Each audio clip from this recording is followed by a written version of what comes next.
নমস্কার বন্ধুরা, আজ আমি আপনাদেরকে একটা অসাধারণ রেসিপি করে দেখাবো। সেটা হচ্ছে আলু ঝিঙে দিয়ে মাছের ঝোল।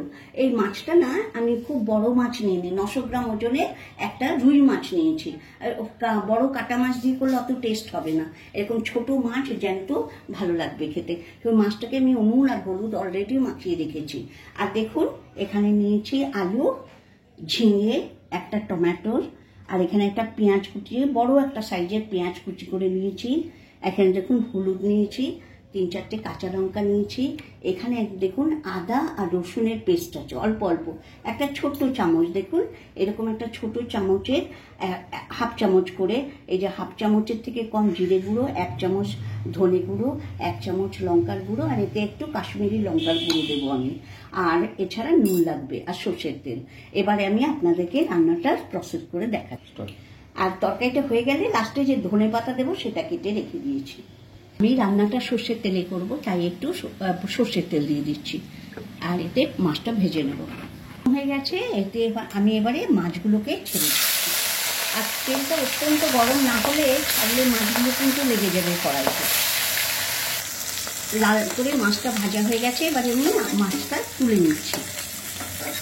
দেখুন ওই তেলেতে আমি আলুটা আর ঝিঙেটা ভেজে নেব। দেখুন প্রথমে আলুটাকে একটু নুন, সামান্য একটু নুন দিচ্ছি, একটু নুন দিয়ে এটাকে ভালো করে ভেজে নিচ্ছি।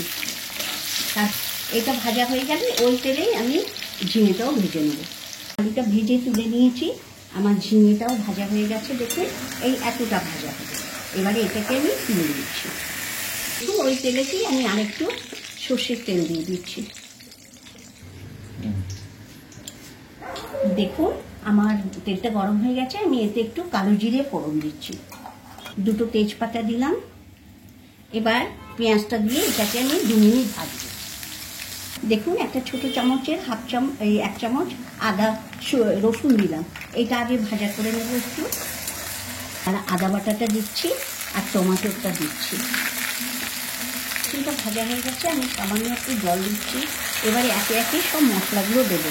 এই দেখুন ধনে গুঁড়ো দিলাম, আমি 1 চামচ নিয়েছিলাম, তার থেকে 1/4 চামচ বার করে রেখে দিলাম, অতটা দেবো না, অল্প মশলা দেবো। আর হাফ চামচ ধনে গুঁড়ো দিলাম, হলুদ দিলাম। দেখুন এবার আমি একটু শুকনো লঙ্কা দিচ্ছি। দেখুন কালারের জন্য একটু কাশ্মীরি লঙ্কার গুঁড়ো দিচ্ছি, কাশ্মীরি রেড। আগে আমি শুকনো লঙ্কার গুঁড়ো দিয়েছিলাম, এবার একটু কাশ্মীরি লঙ্কার গুঁড়ো দিয়ে দিচ্ছি।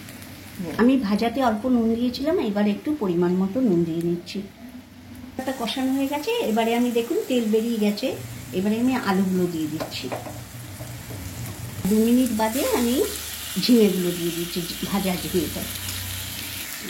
দেখুন সামান্য একটু চিনি দিচ্ছি। দেখুন আমার কষানো প্রায় হয়ে গেছে।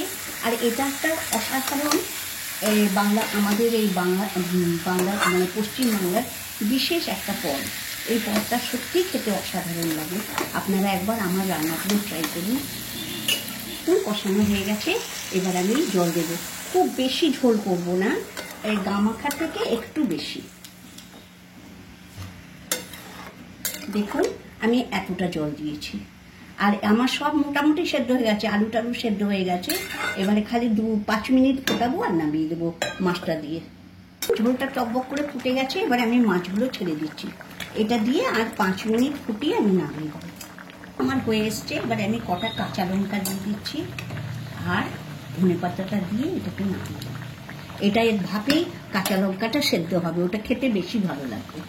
দেখুন এবার একটু ধনে পাতা ছড়িয়ে নামিয়ে দিচ্ছি। বন্ধুরা আমার ঝিঙে আলু আর মাছ দিয়ে ঝোল হয়ে গেছে। এই ঝোলটা সত্যি একবার আপনারা ট্রাই করুন, দারুণ লাগবে।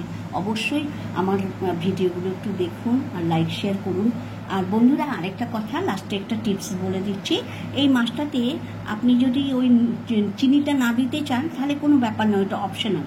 আমি সামান্য দিয়েছিলাম, আমি কিন্তু মাছ মাংসতে চিনি দিই না, তবে এতে একটু দিয়েছিলাম যেহেতু ঝিঙে ছিল।